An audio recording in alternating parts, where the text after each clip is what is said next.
So I've been on both keto and carnivore diets. They both have their advantages, but in my opinion, the keto is better long-term unless I can convince myself otherwise in this video. Wow.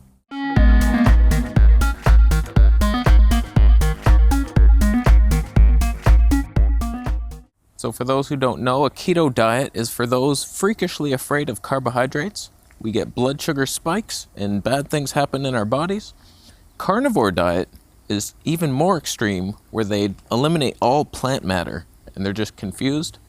They wander the forests looking for oysters. In my studies, I've found 3 levels of high-fat diets. The carnivores with their 0 carb, 0 plant matter, which they always cheat anyway. Oh, I have coffee, that's not a plant, I need it, I'm addicted. Then there's the strict keto freaks who limit their carbs below like 40 grams. They're allowed 3 leaves of spinach a day, and they keep it like that, and they're burning ketones and they have mental clarity. You meditating asshole. And then there's what I would call a more balanced high-fat diet that doesn't eat any like high sugar or starchy foods, but they're not freaks about it. They don't limit their celery intake. They're not afraid of a celery blood sugar spike. I mean, we're afraid of it, but we somehow manage. So that's the camp I fall in right now, and maybe I need to restrict my carbs more. But I feel pretty fantastic, not all the time. So there's room for improvement. So here's the deal. The body needs a certain amount of glucose. Everybody that says carbs are not essential, they're lying to you. They are essential. You can technically convert protein into carbs, but that damages your kidneys. So you have a choice. Your red blood cells can only use sugar. Like, there's no ketones. Some cells in your body just can't use ketones ever. They need the sugar. So you have 2 choices. Either eat some sugar, very easy on your body, in the form of vegetables, slow spikes, or overeat protein to the point you're damaging your kidneys. And it's like, how is that the answer? Long term, it's not.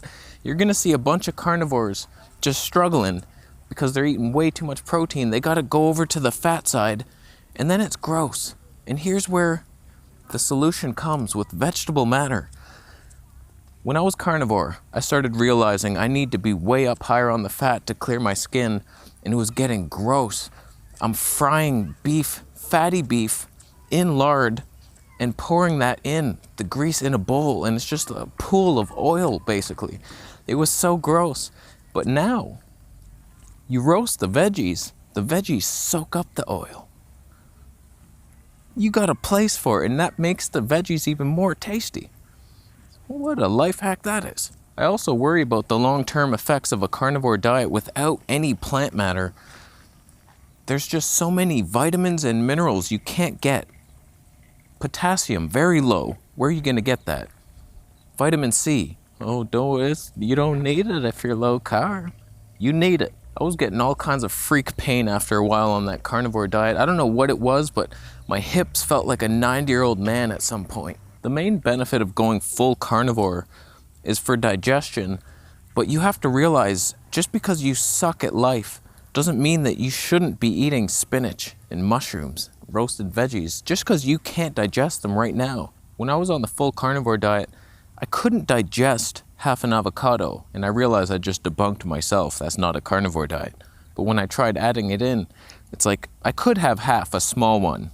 It was disgusting. Those Thai avocados are bullshit. Now they're delicious. Back in Canada from Mexico. That's good for the environment, trust me. Trucks are good now. But I was getting bloated, gassy, and I had some sharp pain in my colon region. So now I'm eating tons of avocado, at least 2 a day, and tons of fibrous vegetables, garlic, onions, cayenne pepper.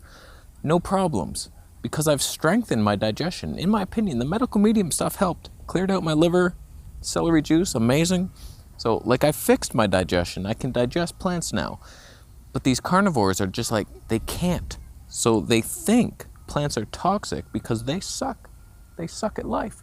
But in my opinion, they're missing out on key nutrients, calcium, potassium, magnesium, vitamin C, others, fiber. Feed your good biome. You need some happy bacteria. They make you happy. If you feel fantastic on a carnivore diet, don't let me discourage you. I'm just thinking, long term, I think we could all agree that some plants are healthy as long as you can digest them. And most people just eliminate the plants because they can't digest them. So strengthening your digestion is the key, not avoiding the little plants, a little blueberry. Give me a break. There's some nutrients that you most likely need in plants, and there's also just the enjoyment factor. Big salads are tasty, and the roasted veggies, like, fantastic, and juices. Oh yeah. So if you're on this side of the strange dietary fence, I would try to strengthen your digestion with the celery juice first. 24 ounces every day, plain, no joy in your life, no lemon or ginger. And maybe some digestive enzymes, Digest Gold, down below. I'll put links. I will make money off your trauma. The question then becomes, how much carbs can I get away with without getting any symptoms? So right now, I seem to be okay with the 2 mangoes. I've finished them and I'm not buying any more.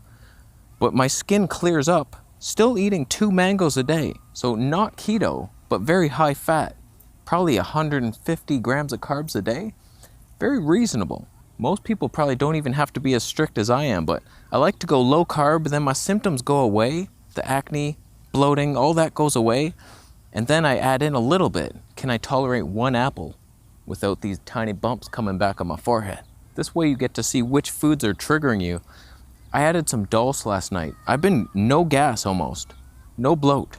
Then I add in this dulse and all of a sudden I'm gassy all night. I'm farting in my dreams. You ever have dream farts? Those aren't good for you. Those can't be good. So I know now I can't digest that weed from the sea. It's not my friend, but I can digest all kinds of broccoli and stuff. So I know now. And the carnivore diet is not really a good elimination diet because you eliminate everything and then anything you add back is going to bother you most likely because you can't digest it. You don't have the microbiome because you eliminated it. It's all meat biome. So this is a much more sustainable path. You don't lose your ability to digest any plant. You can actually have salads and fruit, tiny bit of fruit, no sugar fruit, green apples. You're so lucky. So I think it's healthy to have at least some plants. Don't be a freak. Although if you want to freak it up for us so we can see what happens to you, I'm all down for that. Show us your ways, caveman. But just have some plants. There are anti-nutrients. I still react to histamines for sure. I do get itchy after that green juice. I don't know why I'm drinking it. I think it helps flush the bowels, so I keep doing it. But I do get itchy for like half an hour. It's like, oh, great. And the lemon too, so discard everything. I'm going full carnivore. Let's go carnivore today.com. So what do you think? Carnivore or high fat? How many carbs can we get away with? Does it matter? I don't feel like I'm producing the ketones, honestly. I don't smell them yet. And I'm only having 1 apple a day. Everything else is just vegetables and vegetable fats and meats. So I might not be feeling the magic. My brain's not there yet. So we might not be able to eat as much carbs as 1 apple. We'll see what happens with that. I'll update you. But let me know your thoughts down below. Is keto the wrong ass path? Should I get back on rice? Rice and beans and corn? Is that illegal now? It's illegal. That's fine. All right, I'm gonna leave. Thanks for watching the video. Thanks for thumbing it up. Thumbs down if you believe that a corn-based diet helps keep pigeons away from you. It's the opposite. They'd be attracted to you if anything. So you just debunked yourself. Good luck with the flock. Your new best friends. It's sunny. Chemtrails are covering most of it, but nothing to see there. Those are fine. So I'm gonna leave. Thanks for watching. Subscribe for more videos and I'll see you in the next one.